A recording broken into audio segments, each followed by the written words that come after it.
أعوذ بالله من الشيطان الرجيم.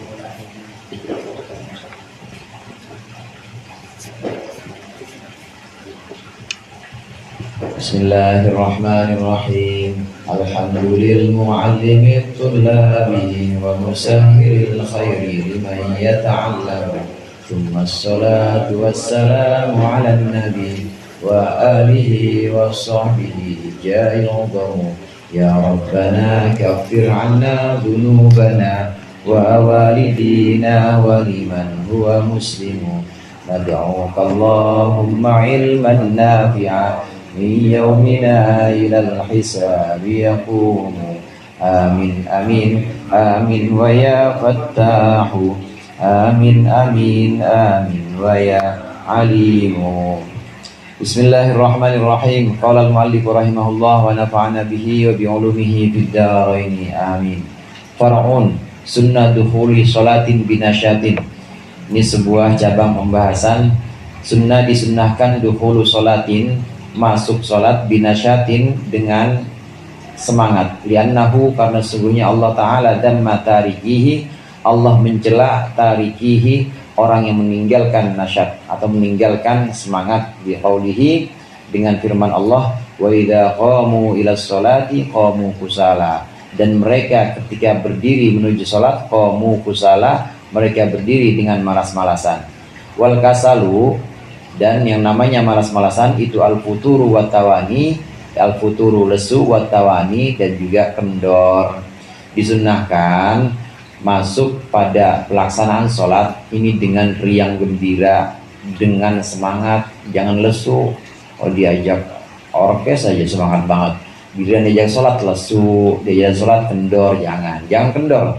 Disunnahkan ketika kita mau sholat maka kita bangkit atau kita menuju sholat dengan keadaan senang, riang, semangat. Ini sunatan-sunatan yang perlu kita latih juga. Itu dengar panggilan azan atau panggilan sholat, atau kita sudah siap-siap wudhu, kemudian dengan basuhan air wudhu itu insya Allah kita juga makin semangat atau makin senang menghadapi sholat. Maka masuklah keadaan sholat, masuklah ke dalam sholat dalam keadaan bahagia atau semangat. Jangan malas-malasan, karena orang-orang yang malas-malasan ketika pelaksanaan sholat itu orang-orang munafik. Orang munafik itu sifatnya wa idza qamu ila sholati qamu kusala. Orang munafik kalau menuju sholat itu dia kendor, malas-malasan, lesu aja kalau disuruh sholat. Maka kita untuk membedakan dengan orang munafik, orang yang benar-benar iman dan Islamnya, maka disunnahkan kiat atau semangat ketika menuju sholat. Disunnahkan masuk sholat dengan semangat. Wa faraghi qalbin, dan juga dengan kosongnya hati, minasyawagili, dari segala macam kesibukan. Li'annahu, karena sungguhnya faraghi qalbin, sungguhnya kosongnya hati itu aqrabu ilal khusyu'i, lebih dekat kepada khusyuk. Disunnahkan juga bukan cuma semangat, tapi hendaknya kosongkan hati kita ketika kita mau sholat. Kosongin hatinya. Karenanya sebagian hal-hal yang dimakruhkan dalam sholat itu sholat dalam keadaan lapar, makruh itu. Udah ketahuan lapar, udah disediain, ada jengkol, ada sambel, ada ikan asin, udah kelihatan disediain. Nah kita bilang ntar aja makannya, ntar aja habis sholat. Pasti kepikiran jengkol ke sholat. Terus gimana supaya kosong hatinya? Makan dulu dah, makan dulu. Artinya udah tuntas, kepengenannya, nggak penasaran. Tuh jengkol kira-kira pulen apa keras ya? Nggak penasaran. Coba kalau belum makan, penasaran kan? Hatinya belum kosong, hatinya masih dipenuhi keinginan itu. Makruh kalau udah makanan digelar, kemudian kita sholat dulu, makan nanti makruh. Ini dalam keadaan waktu-waktu yang memang masih panjang atau waktu ikhtiar. Tapi kalau waktunya udah waktu mepet, waktunya udah waktu hampir waktu tahrim, kalau kita makan dulu habis waktunya jangan. Ya udah jam 6 kurang 10 jam 6 kurang 10 belum sholat asar, disediain makanan, nggak boleh sholat asar dulu karena waktunya udah mepet. Nanti makan, terus makan, kode batang lah, habis aja itu waktu asar, jangan. Ini kalau waktunya masih panjang, ada makanan maka makan dulu, terus makan baru sholat. Makruh. menahan lapar, atau makruh ketika makanan sudah dihidangkan sementara ada keinginan kita buat makan tapi kita sholat dulu, itu makruh, makan dulu.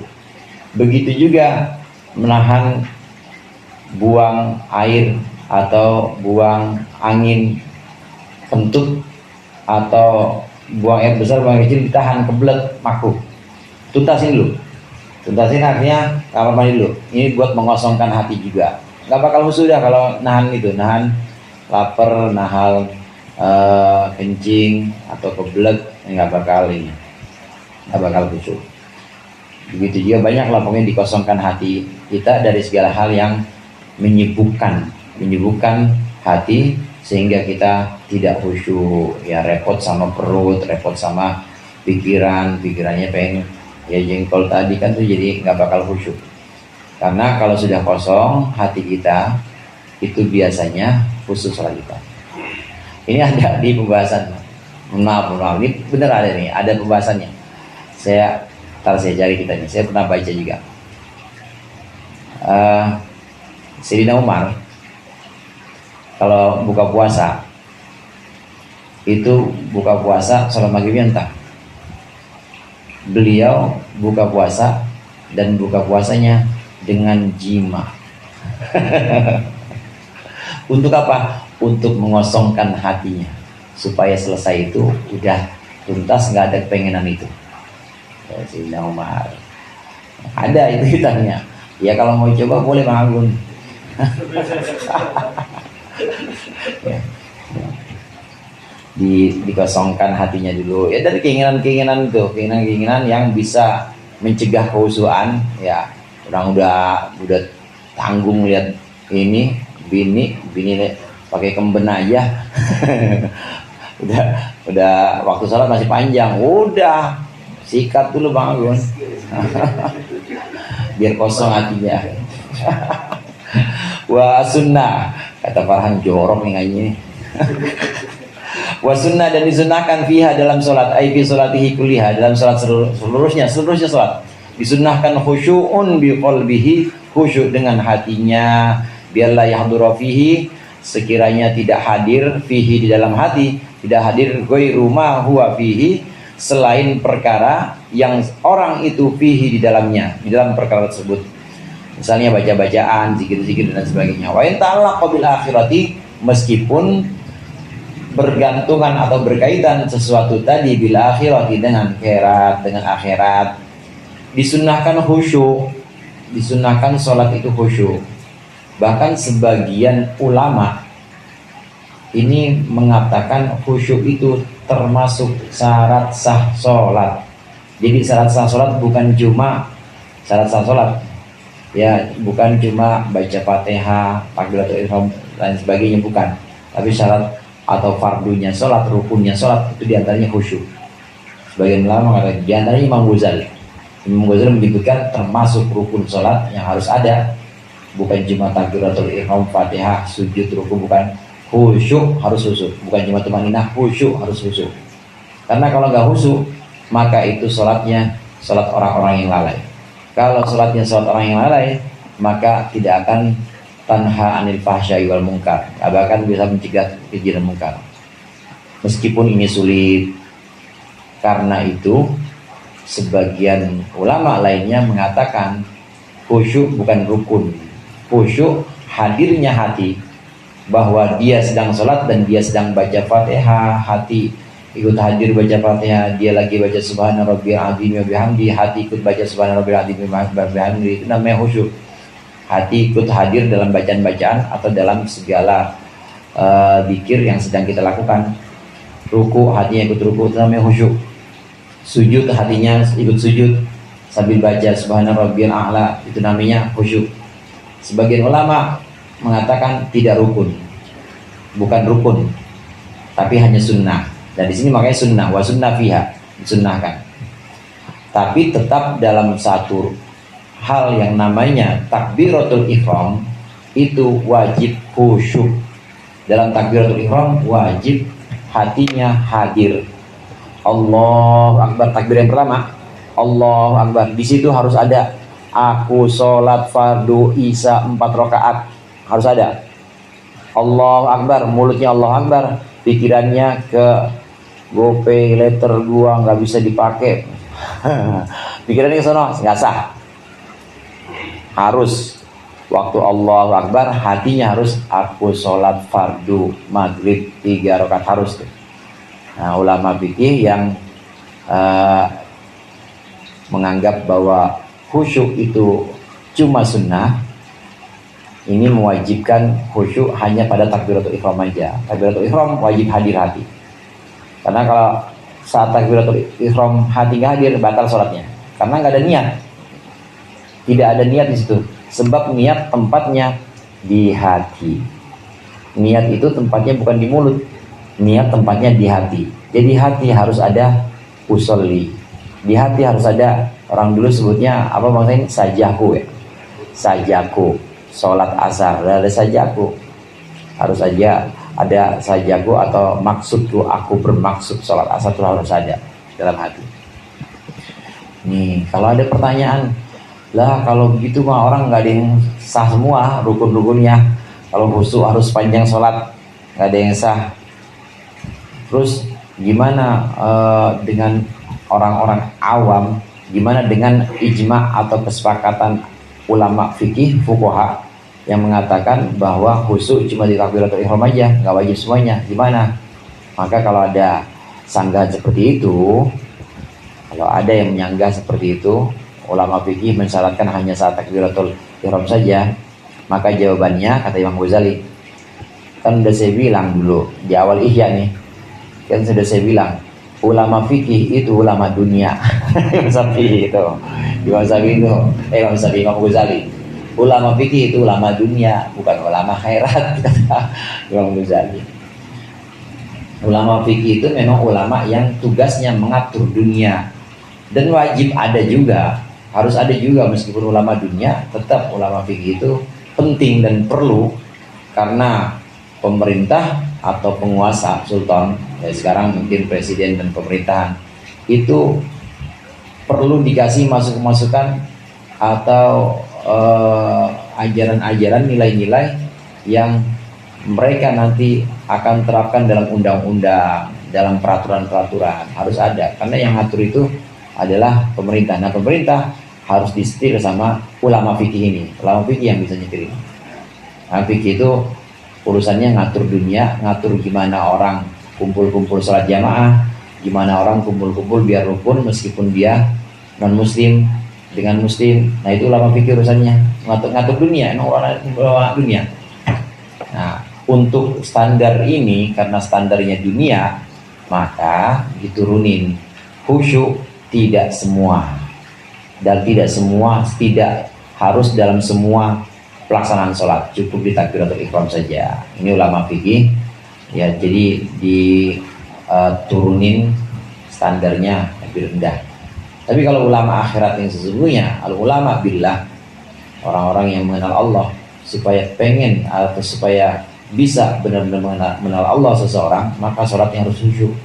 Karena banyak sekali para wali yang mukasyafah saat sholat, terutama waktu sujud. Wali-wali mukasyafah itu saat sholat, terutama saat sujud, karena sujud itu aqrabu ma yakunul abdu ila rabbi. Sujud itu posisi paling dekat seorang hamba pada Tuhannya. Tuh namanya sholat. Mukasyafah itu nggak minta dibukain itu aja, karena memang khusyuk di sini punya pengertian hati kita tidak berbuat atau tidak melakukan apapun kecuali yang kita sedang jalani. Apa yang sedang kita jalani? Fatihah, Bismillahirrahmanirrahim, Alhamdulillahirabbil alamin. Hati alhamdulillah juga. Ar-Rahmanir-Rahim, Maliki yaumiddin, iyyaka na'budu. Hati iyyaka na'budu wa iyyaka nasta'in juga. Waktu Allahu Akbar, hati Allahu Akbar. Hati Allahu Akbar juga. Waktu badan ruku, hati ruku juga. Artinya saya rendah ya Allah, saya nurut. Waktu sujud, hati sujud juga. Jadi khusyuk di sini pengertiannya, yang dimaksud khusyuk dalam sholat adalah hati tidak melakukan apapun kecuali yang sedang dia jalankan saat itu. dia saat itu lagi apa. Termasuk bacaan-bacaan sholat. Waktu wajjahtu wajhiya lilladzi fataras samawati, hati harus wajjahtu juga. Itu namanya khusyuk. Khusyuk adalah tenangnya hati kita dengan bacaan-bacaan yang sedang kita jalani atau yang sedang kita lakukan dalam sholat, gerakan-gerakan yang sedang kita lakukan dalam sholat. Waktu duduk hatinya duduk, waktu diri hatinya berdiri juga, seolah berdirinya seorang murid di hadapan guru, atau bahkan lebih, berdirinya seorang hamba di hadapan raja segala raja. Berdiri di depan guru aja, atau dulu zaman SD kan kita disuruh berdiri di depan kelasnya takut banget, apalagi berdiri dipanggil lagi upacara di depan ini kan takut banget, nggak berani. Dan demikian juga kita saat sholat berdiri, hati kita berdiri di hadapan ya Rabbul Muluk, di hadapan Malikul Muluk, raja dari segala raja. Hati kita takut, jadi diri, duduk, ruku, bacaan-bacaan itu hati ikut baca juga. Posisi-posisi tadi hati juga ikut merendah, ikut menghamba, itu yang namanya khusyuk. Khusyuk dengan hati. Wabi jawarihihi, dan juga khusyuk dengan anggota badannya. Maksudnya khusyuk dengan anggota badannya yang anteng. Kalau hati anteng dengan bacaan-bacaan, anggota badan juga anteng, tenang dengan posisi-posisi sholat. Waktu diri ya tenang dirinya, yang goyang-goyang. Goyang-goyang mulu misalnya begini. Ada satu begini bangun ya.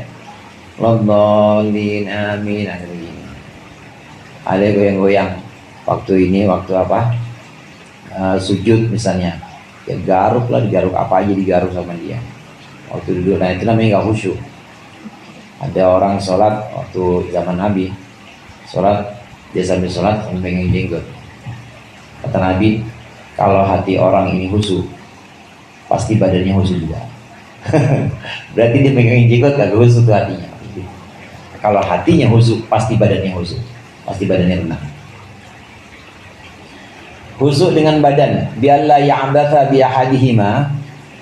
Gambarannya, seseorang tidak bermain-main bi'ahadihima dengan salah satu jawari, dengan salah satu anggota. Jangan ya dengan apapun itu, ya kakinya atau main dengan anggota tangannya, jangan. Wadzalika litanaillahi ta'ala, dan itu disunnahkan karena pujian Allah Ta'ala fi kitabihil aziz, dalam Al-Quran, kitabnya yang maha mulia. Ala fa'ilihi, pujian Allah atas orang yang melakukan khusyuk bijawarih, khusyuk dengan anggota badan. Biqaulihi, dengan firman Allah, qad aflahal mu'minuna alladzina hum fi salatihim khashi'un. Sungguh telah beruntung orang-orang beriman alladzina hum fi salatihim khashi'un, yaitu orang-orang yang mereka dalam salatnya khusyuk. Khusyuk, badannya nggak gerak-gerak, anggota badannya kalau nggak batuk, ya kalau nggak batuk nggak ini banget, nggak terpaksa banget, ya nggak usah didehem-dehemin. Ada yang kebiasaan, ada yang biasa ngomong gini. Ada yang kebiasaan tuh, itu juga nggak boleh. Atau kebiasaan nutkun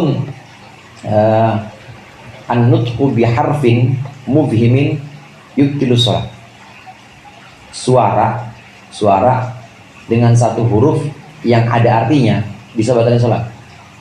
Satu huruf yang ada artinya batalin sholat. Satu huruf itu A misalnya. A itu dalam bahasa Arab ada artinya. Artinya apakah? A. Batal kalau itu ada artinya. Kalau mengandung arti. Apalagi dua huruf ada artinya. Dua huruf nggak ada artinya aja udah batal. Misalnya dua huruf seperti min. Min dari mana? Atau min dari. Orang sholat dia sengaja waktu ada yang datang dia ngomong min, maksudnya dari mana? Batal sholatnya meskipun cuma dua huruf, karena memberikan pemahaman. Atau dua huruf nggak ada pemahaman apa-apa, dua huruf nggak punya pemahaman apa-apa. Misalnya dalam bahasa Indonesia apa ya, dua huruf yang nggak ada ini, nggak ada artinya. Misalnya ed mah ada ya. ed dua huruf tuh ada artinya. Kalau dua huruf biasanya udah ada artinya. dia lagi sholat, ada temennya masuk ngambil rokoknya, batal sholat. Udah mengandung makna. Nah, nguap kalau nggak bisa ditahan nggak batal. Kalau terpaksa udah nggak bisa tahan lagi nggak apa-apa. Tapi kalau bisa ditahan, tahan aja. Karena itu termasuk bisa itu 2 huruf. Hamzah sama kho. Kalau bisa jangan sampai bersuara. Nah, kecuali seperti yang tadi, nguap, batuk, bersin. Itu sebenarnya bersin, batuk itu udah lebih dari 2 huruf itu. C itu huruf apa aja itu? C ada huruf ta, jim, ha. C. Kan kalau tulisannya T, J, H ya. Udah 3 huruf meskipun nggak ada artinya. Kalau sengaja batal. Tapi kalau karena nggak sengaja dan nggak bisa ditahan, masalah tidak membatalkan. Yang tidak bisa ditahan nggak apa-apa, batuk, bersin, nguap, sebisa mungkin. Tapi jangan kalau nguap ya. Kalau bersin sulit kalau nggak ada suaranya. Tapi kalau nguap bisa, kita nggak pakai suara, jangan bersuara. Karena kalau bersuara meskipun nggak ada artinya, lebih dari 1 huruf, 2 huruf ke atas itu bisa membatalkan. Orang-orang yang khusyuk ini orang-orang yang hatinya ikut sholat dan juga anggota badannya anteng, tenang. Walintifai tawabis sholati, dan karena hilangnya pahala sholat, bintifaihi dengan hilangnya khusyuk, kama dalat alaihil ahadits shahihatus, sebagaimana ditunjukkan oleh hadis-hadis yang sahih. Ada banyak hadis-hadis sahih yang mengatakan bahwa khusyuk itu dalam sholat penting, karena sholat orang-orang yang tidak khusyuk itu tidak ada 1/10-nya. Kata Nabi, banyak orang yang sholat tapi sholatnya itu tidak ada 1/10-nya. Karena sholat seseorang itu termasuk, sholat seseorang itu adalah apa yang dia baca atau apa yang dia pikirkan. Nah, kalau dia pikirkan dan dia renungkan yang dia baca, mulai dari Allahu Akbar, Wajjah, Wajiyah, itu pasti dapat semuanya. Tapi kalau enggak, maka paling orang-orang nggak ada 1/10-nya sholatnya. Takbiratul ihram doang, kata Nabi. Dan sholatnya orang-orang itu sesuai dengan yang dia pahami atau yang dia ikut baca dalam hatinya. Kalau nangis batal, karena kita mendalami bacaan terus dia anjing dan amat harus dipuji hati kita terus tiba-tiba dengan makin lembut tiba-tiba air mata nggak sengaja ya pasti nggak bersuara, asal ini nggak bersuara nggak apa-apa. Yang membatalkan itu kalau ada suara.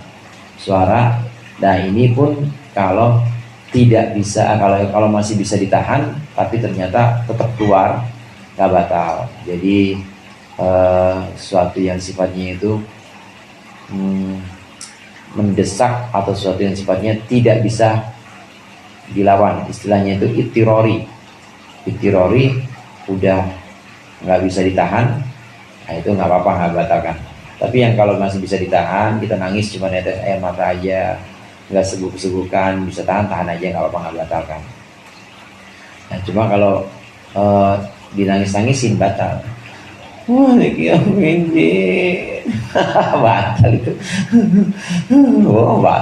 Batal kalau bersuara. Tapi kalau nangis air mata aja nggak apa-apa. Karena hilang ganjaran sholat ini sebab hilang khusyuknya. Banyak hadis sahih yang menunjukkan seperti ini. Banyak orang yang sholat, kata Hasan al-Basri, banyak orang yang sholat tapi justru sholatnya ini lebih dekat kepada dia untuk dapat siksa. Sholatnya justru lebih dekat untuk mendatangkan siksa pada dia. Maksudnya saudara, ya udah alhamdulillah, itu Allah nggak keren-keren banget. Kalau Allah keren banget, kejem banget, atau Allah kejem banget, keren banget, habis dah sholat kita, nggak ada apa-apanya. Baru takbir, selesai takbir, udah ingat yang lain, habis kita. Sayang aja, Allah maha pengasih, Allah maha penyayang sama kita, Allah maha penutup aib-aib kita. Kayak dipikir ya namanya ini bocah ceger, namanya bocah bayoran, biarin dah, nggak apa-apa, pas takbir aja dibiarin. Andai nggak dikasih pahala pun sholat kita, itu kita udah alhamdulillah banget. Bagus, gak disiksa tuh. Kalau mau hitung-hitungan, siksa udah hitungan sholatnya. Ya orang kurang ajar ngobrol sama Allah atau berbincang-bincang dengan Allah, wajjahtu wajhiya lilladzi fataras samawati, aku hadapkan wajahku, tapi pikirannya kemana-mana. Ya Allah, aku hadapkan wajahku, tapi pikirannya ke HP, tapi pikirannya ke toko, kan kurang ajar. Itu kalau Allah buka semua, habis sholat kita, habis. Makanya andai nggak dikasih pahala pun itu udah alhamdulillah banget, nggak disiksa kita. Itu sholat. Bukan berarti kita besok kagak sholat, jangan memanji. Aku kalau kalau sholat susah banget, jangan. Tetap sholat, tetap minimal yang tadi batasan fikih. Waktu takbiratul ihram itu jangan sampai lupa hatinya. Takbiratul ihram harus aku sholat fardu asar itu harus hadir hatinya. Yang lain secara fikih insya Allah masih tetap diterima atau dianggap sah. Walianna wajhana iftarahu jam'un innahu syatun siha.